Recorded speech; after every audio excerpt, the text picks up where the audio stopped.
Hello and welcome to AFSPA Live, our monthly digital broadcast designed to give AFSPA members and eligible federal employees a place to ask questions and get answers about past AFSPA Talks topics, their benefits, and wellness needs. You can ask your question through the chat box on whichever social media platform you're streaming AFSPA Live, YouTube, Facebook, or LinkedIn. If you're not able to join us live, call our toll-free line prior to the broadcast at 888-435-0757 and leave our team a voice message that we may play back and answer live on air. Just tell us who you are and the question you'd like us to answer. I'll see you at the next AFSPA Live.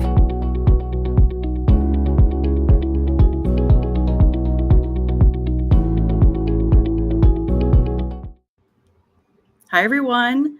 Welcome to AFSPA Live, a live video broadcast Q&A session that we normally hold every last Thursday of the month at 11 a.m. Eastern Time, but this is a special Thursday. We're a week earlier. I'm Maddie Norton, and I'll be moderating the show today. I'm a communication coordinator at AFSPA, and we will be discussing mental wellness because May is Mental Health Month. And thankfully with me today is AFSPA CEO Kyle Longton. Kyle, are you excited for today's discussion?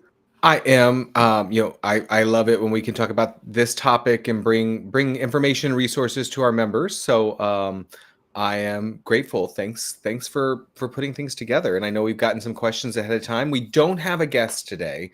I think we've done this in the past. We didn't want this to be a place where people were seeking treatment, but rather information about the various programs and benefits we offer, and that's our goal today, is to provide that information. Absolutely. And I'll start with an easy question. Does the Foreign Service Benefit Plan cover any mental health services? We sure do. Great question. And I will not bore everybody by quoting directly from the brochure, but if you want to, you can go to section 5E of the brochure, and that whole section deals with mental health, behavioral health, and actually substance use coverage. And so we do cover that. And I will just note that, and this is almost quoting from the brochure, that our coverage for those services is equal to the coverage that we have for what we might call physical health, what we might covered elsewhere. And so there's not additional requirements for referrals, the cost sharing is the same, and so forth. So all that's in there. But yes, we do have coverage. It is comprehensive, both inpatient and outpatient, including what is known as intensive outpatient treatment. That is also covered. So there's a variety of benefits available to support those who are looking for behavioral and mental health coverage. Perfect. And I'll start with a question that a lot of people I've gotten questions from before, even from some members. Do people have to have a diagnosis of a mental illness or anything like that to see a mental health therapist or coach or whoever?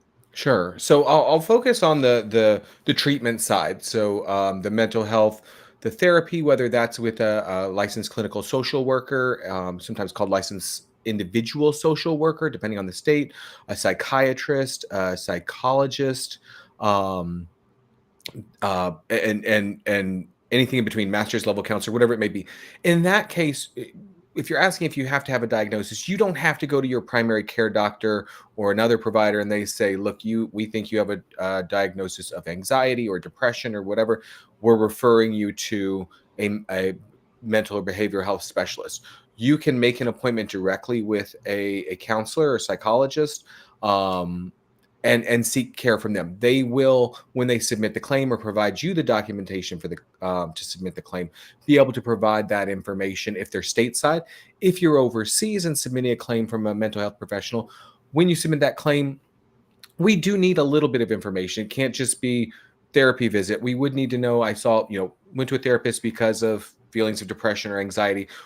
Our claims team can code that, but you don't have to have a referral. The diagnosis will be provided by that provider as they go throughout treatment. They'll provide diagnosis as well as the treatment codes that we need to process the claim. And so, and I will just say that we just did a comprehensive review of claims from last year, including mental health, and some of our top diagnoses are about what you would expect. It's depression, it's anxiety, it's what's known as adjustment disorder. There's a couple different names for it, but that's what I'm going to use for right now. It's just, some things have changed, some things are a little different, and you're seeking help for that. It can be after a traumatic event. It can be following a move. It can be just, we're still coming out of COVID, or we're starting a new job, or you got to go back to the office more than you used to. So it can be any of those things. But that'll be in there. Yeah, absolutely. I know it looks like we had a member who asked, can I see a therapist if I am stressed? Which, absolutely. You, like Kyle had just said, you don't have to have an official diagnosis, but maybe you just want to work on some things or learn how to cope better or have coping strategies even. And I think that kind of segues us into our next question, which is, what is mental health coaching? That's a great question. And we actually just published if I'm using the correct term, published a podcast on Monday of this week with the director of mental health coaching services for Teladoc Health. And basically, this is different from treatment. And she goes through the differences between that. And so I encourage everybody, go listen to the podcast. It's a great discussion. She also lets you know about what services are available under Foreign Service Benefit Plan. They're free. There's no out-of-pocket cost for these coaching services, whether it's through My Strength or through the Chronic Care Management Program. But and that's it. We've got it is working with a certified health coach. These are people who typically have a master's degree. They've been through an additional certification to help you achieve your goals. You can come to them and say, look, I'm dealing with stress. I'm dealing with anxiety. I'm feeling depressed from time to time. Maybe you're not ready for treatment. Don't feel like you need to have that one-on-one relationship with a counselor on a regular basis, but you'd like some support. And so you can work with a coach, and this can be over the phone. It can be through a text relationship or through a secure platform. I want to be clear about that, HIPAA compliant. But you're communicating with them and saying, look, I'm stressed. And they're saying, okay, let's talk about what's causing the stress. How can we address that? Let's set a goal. Let's check in a week or two when you've had some time to work on that goal, see if it's making a difference. And that can be on any number of things, whether it's stress, anxiety, like we said, sleep, nutrition. As I said, dealing with chronic care, this is something I took care of, engaged in coaching when I was first diagnosed with a chronic condition.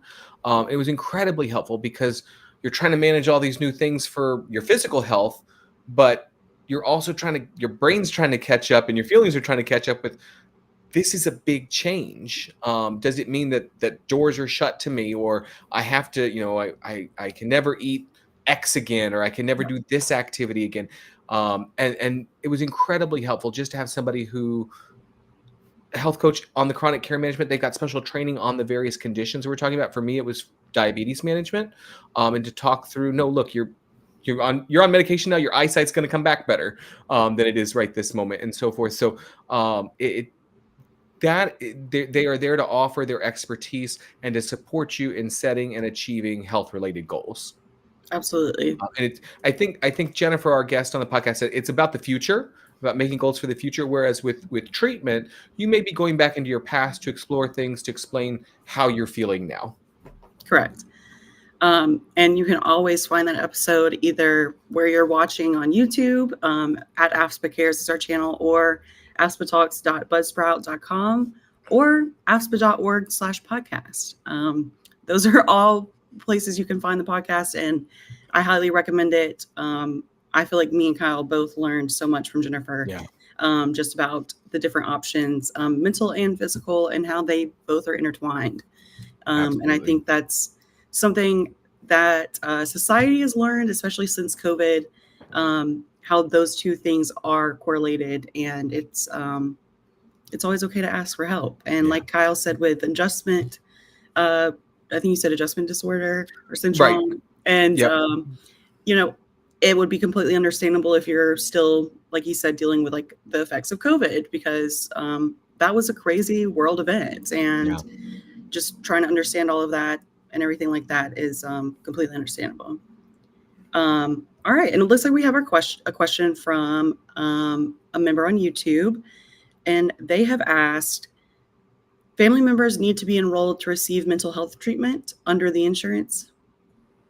Yeah, so I'm going to be careful. I'm going to differentiate a little bit between treatment and coverage because what I'll talk about is coverage. So if you want coverage for mental health treatment under the Foreign Service Benefit Plan, then yes, family members, whether it's a spouse or dependent children up to age 26, must be covered under the Foreign Service Benefit Plan, the enrollee too, to receive coverage for these services, as well as access to the programs like My Strength, like the chronic condition management, and so forth. Even in the U.S., we have a program called Able To. We may get to talk a little bit more about later, but yes. So the treatment, if you need that, seek that. Find a provider. There are also 988 is in the U.S. the mental health crisis line that you can contact. But when we're talking about coverage and payment by the Foreign Service Benefit Plan, yes, family members must be enrolled to access our programs we offer and to receive coverage under the plan. All right, and I'll kind of go to our next question, which is, what is the youngest age an FSBP member enrolled underneath their parents or whoever can they access mental wellness programs? Sure. So it varies a little bit from program to program. I want to be clear that we've got a number. First of all, in-person visits, any age, and you may find someone who specializes, a child psychologist, or someone who specializes in counseling children for in-person or even telemedicine visits that we would cover the same as we would an in-person visit based on the provider's network status. We also have a partnership with a group for members in the United States called Brightline Health. And Brightline Health is specifically focused on supporting children starting at, let me say, supporting children, including offering coaching and care to children as well as their parents, starting at really for the parents, sort of the advising on children starting around age 18 months and up, and then can actually engage with kids. It's a fully telemedicine platform. Starting around age 3, maybe a little bit younger, it will vary. They can advise you, but there's fantastic resources there. We cover it as an in-network provider. So if you are there, there will be a cost share, the same as an in-network cost share. 90%, we cover 90%. You're responsible for 10% after the calendar year deductible. But they've got great resources, a library of resources. They do offer coaching. They also have a care level where you can engage, whether it's the child or the parents trying to support their children who need care from a counselor. They do have psychologists. They even have psychiatrists who can provide some support with medication management in concert with the prescribing provider, whether that's the pediatrician or in-person visits. So it's a really great resource. I will say, as we get into some of the other services we offer, such as Teladoc Health has mental health counseling that's available through their platform that technically begins, I believe, at age 17, but children starting at age 13, if they have their parents' permission, can engage in that. And the same with our V Health Overseas program, which is a Teladoc International, that also offers a slightly different format of mental health support through V Health Worldwide. You can see the link there, also listed in the brochure and I believe on our website as well. That's for members located outside the U.S. Again, with a parent's permission, children can start at age 13. And we do have the program I mentioned before, which is Able To. That is available only in the U.S. And I believe, I'm checking right now, I believe that is only available for people age 18 and older. So that just, you can contact us about any of these programs, find out more information. But Brightline is a fantastic resource specifically for children. So I encourage people to look at that as you're looking for resources for children, teens, all the way up to 18, and for parents. And I will also offer, and I didn't mention this as we were preparing for the program, Maven Health. Also, it's one of our newest partners. You can go back. We did a podcast with them in January, I believe. Mm-hmm. And they also live in February. Okay. Yep. Yeah. And they also offer support services for new parents, in particular, as well as for women. It's designed for women and families, but have a specific sort of support programs during pre-pregnancy, preconception, I should say, pregnancy, early parenthood, and then on through life's changes, including up through menopause for women. They offer a variety of services around the world. They're active in over 170 countries and growing. So I encourage our members everywhere in the world, take a look at that program as well. Correct. Absolutely. And I'll kind of give us an opportunity to talk a little bit more about all the programs we offer. But someone asked, what is covered? What are the parameters for coverage? Is it only CBT, which is cognitive behavioral therapy, or are there other options? Sure. And I appreciate that question. And I just want to be clear, like, I will refer people to Section 5E. I know that is boring, but I want to, and very specific, but I want to be clear about that. But we do cover, as I mentioned alluded to earlier, I should say, and I'll go into a little more detail. We do cover what a lot of us think of as the treatment, the therapy, the talk therapy, if you will. So professional services such as psychiatric office visits, or with a behavioral health practitioner, again, master's level counselors, licensed clinical social workers, and so forth. We also have coverage for behavioral therapy, whether it's cognitive behavioral therapy or another recognized therapy offered by a licensed provider.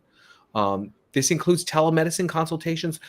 A growing number of the outpatient professional, to use the technical term, but these therapy sessions, a growing number of those claims that we get are for telemedicine sessions. So because people, it's easier for many of us, I'll include myself in that, to be in my home, to be in a place that's comfortable, to not have to drive half an hour, look for parking, wait in a waiting room, then go in and talk, and then be watching my watch. Am I going to make it back in time for this meeting?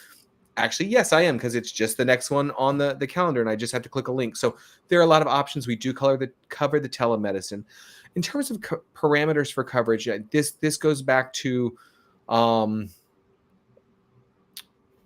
really 30 plus years ago, when there was not equity between physical health and mental health. And there was legislation in 1996, further legislation in 2008 around what is essentially known as mental health parity.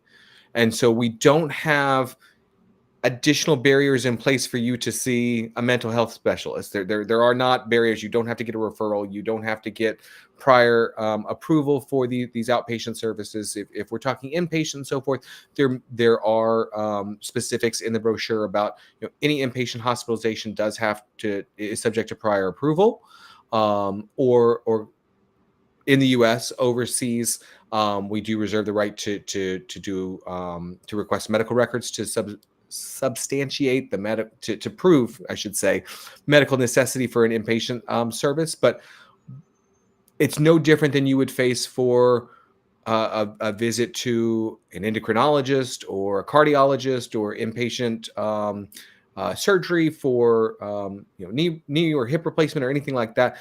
It is the same. The coverage is the same. So, and it's not just cognitive behavioral therapy. I do want to just say something, that there are certain treatments out there that are being promoted, I think is the best way to say, on social media. We were talking about this before we started the broadcast. We cover approved services and FDA approved prescription treatments, I'll put it that way, as they have been approved by the FDA. So I'll use ketamine just as an example. We were talking about this. This is very much out there. There are studies going on currently across the country, and I think around the world, looking at ketamine as a treatment for mental health and behavioral health needs. Currently, and I read this off the FDA website, the only approved usage for ketamine right now, to use one example, is for anesthesia. It has not been approved for use. So a health plan, FSBP included, would not pay for that other than for use in anesthesia by a licensed provider. So I just put that out there, that there are emerging therapies. Until they've been FDA approved, they would be considered experimental and investigational and unproven by the plan, and would not be covered. Correct. And to kind of follow up with that question, another therapy that we've kind of seen was electroshock therapy.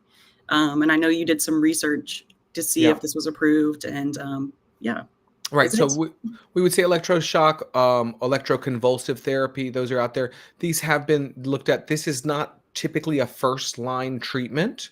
You would not go into a psychiatrist's office for the probably first meeting, the first 10 meetings, anything like that, Mm-mm. and this be administered.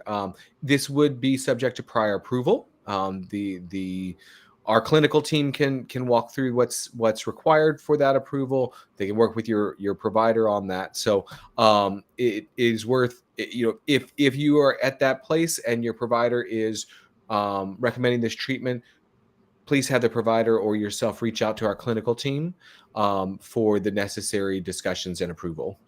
Absolutely. And we don't ask that to scare anyone or say anything. We just know that that is a service that other people may look for or may suggest to their doctor or whoever. Yeah, And it's a good question. So you're not right. going to go, it's not common, and you're not going to go to the therapist and then try to push something like No, that on you. Don't, no.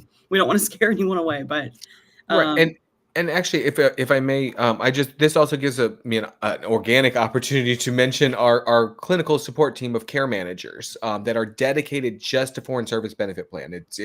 They work with us through Aetna, because Aetna is our partner in a number of different ways, including providing the care management services. And they actually have a dedicated support team within the greater care management team that's focused only on behavioral health, including mental health. This is all they do. They've got special training in this. They can help with any number of needs. So feel free. You've got the number on the screen. Contact the Aetna Care Management team. Let them know what your needs are. And they do a lot of support in this area, ongoing support, one-time support, whatever the need may be. But if you've got questions or want to understand the programs we offer, please feel free to contact them. That is what they're there for. absolutely. And I'll kind of jump to our next question, which is, are there any limitations on the number of therapy sessions or psychiatric visits covered per year? There are not. There is no limit on the number of coverage. Same as if you were going to see a doctor or a primary care doctor or a physical health specialist. I'll put it that way. There are no limits on that. We again may request documentation or additional information just to satisfy medical necessity, but there are no limitations on the number of visits. I think that applies on some of our alternative therapies like massage therapy and acupuncture and chiropractic, and on physical, occupational, and speech therapy. Those are where we have the limits, Mhm. but otherwise we don't have limitations on most of our services. Great. Excuse me. And then something that I know we've seen members ask before is, it can sometimes be hard to find providers in an area and make sure that they're in network and also accepting new patients. If someone's in that situation, what should they do? Yeah. So I will start off by saying, we do have in-network as well as out-of-network coverage. So in-network is to say that we cover in-network providers at 90% after the calendar year deductible. If you decide to go out of network, we do cover those services at 70% of the plan allowance. Once again, after the calendar year deductible is met. So you can go see any provider at any time. I do understand. I'm one of the first people to say, go see a network provider. It's going to save you money. But in particular with behavioral health specialists, it can be challenging to find one who's both in network and who's accepting new patients, particularly in major metropolitan areas like Washington, D.C. This is an ongoing struggle because a lot of people are utilizing these services, which is great, but Correct. it It can can be be hard.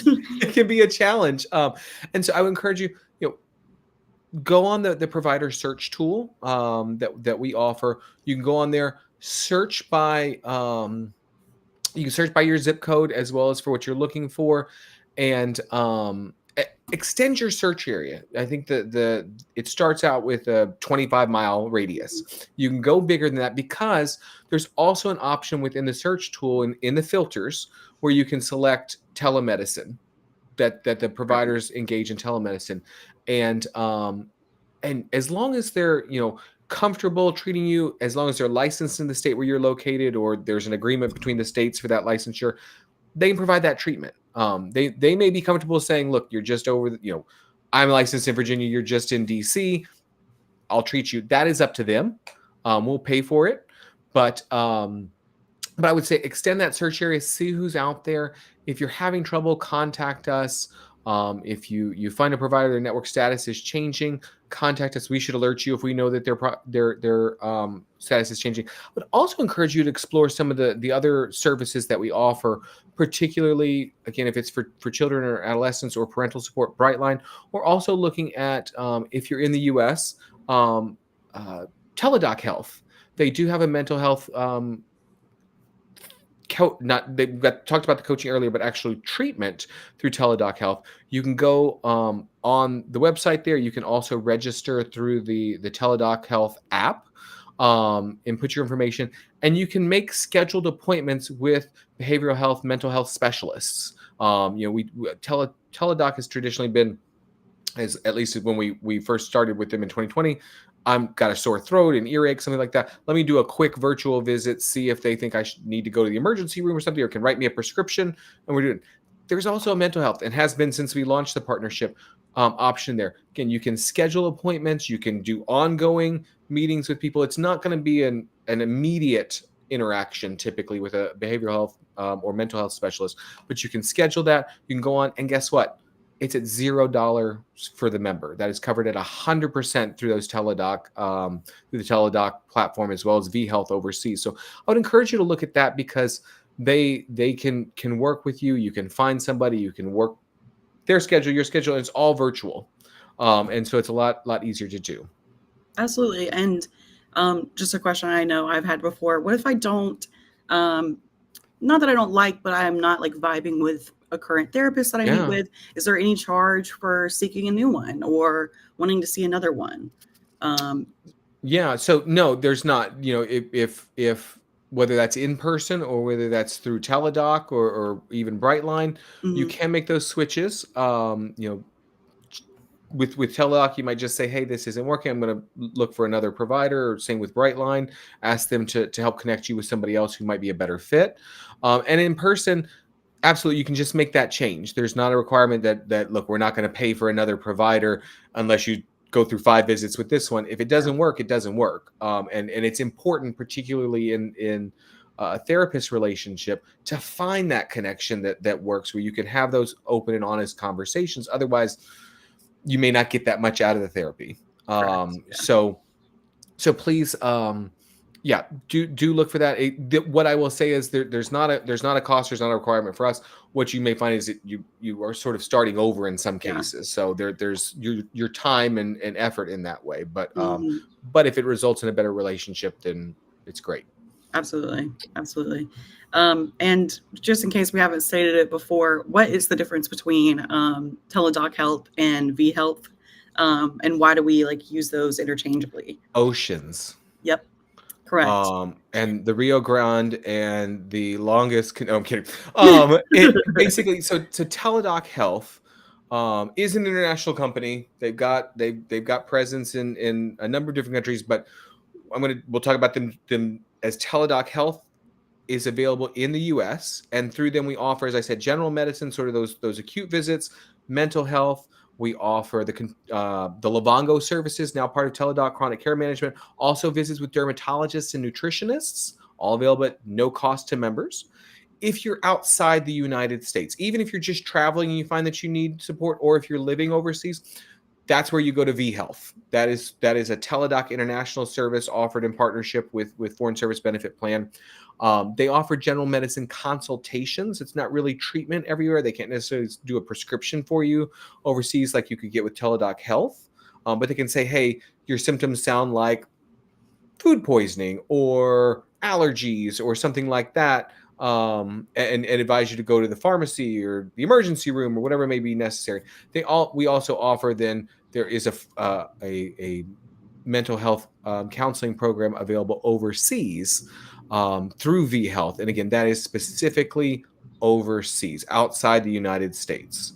And that is where, so if you log into the Teladoc Health app, it should, and you're outside the U.S., it should say, hey, you're outside the U.S. and try to direct you to V-Health. I know they're working on that functionality. It may not be seamless, but there are options for you wherever you are in the world. All right. I'll kind of end with a question. How does FSBP handle emergency mental health services such as crisis intervention or hospitalization? Yeah. Well, first of all, the first thing I want to say there is, if you or someone near you is experiencing a crisis or seems to be in need of hospitalization, please call 911. We'll get to the nearest emergency room. And I would recommend that, whether it's a mental health emergency or physical health emergency, those are your best steps. Or if you're overseas, call your local emergency services. That said, once again, we don't differentiate between mental health needs and physical health needs. So if hospitalization is required, we don't have, particularly in an emergency situation, get to the emergency room. We would treat it the same as we would a physical health emergency.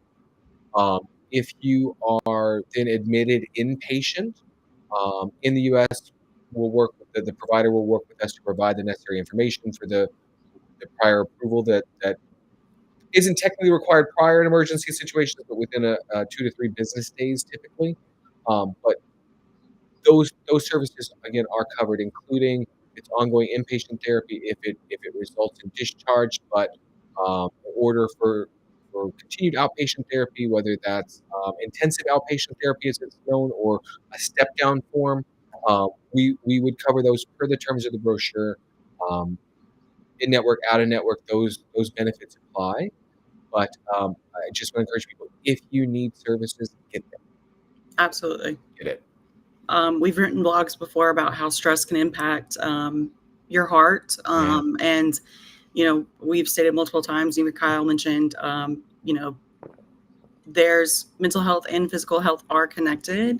Yeah. And if you think you may have solved a physical health problem, but you still feel or, are experiencing symptoms, or you're just not where you want to be, maybe look into mental health services, whether that's coaching, whatever we've offered, or we've talked about so many of the things we have, and we still have so many more. And you can find that on our website, in our wellness programs, mental wellness specifically. And we have a total of 6 programs there, and to get you started, and with all of the access codes, links, phone numbers, those are all there. And, we've said it before and we'll say it again. It's okay to not be okay, even if that's cliche. It's okay to seek help if you're, find yourself just struggling through life or not being able to stay above water. That's okay. And there are people out there who will help you. And thankfully, as a member of the Foreign Service Benefit Plan, it's covered, whatever you need. So keep that in mind this May and, for the rest of the year. Any last thoughts, Kyle? I will just say we touched on this right before we started the broadcast. It draws us back to our theme for the year, which is to choose health because you matter, and you matter in every sense of the word.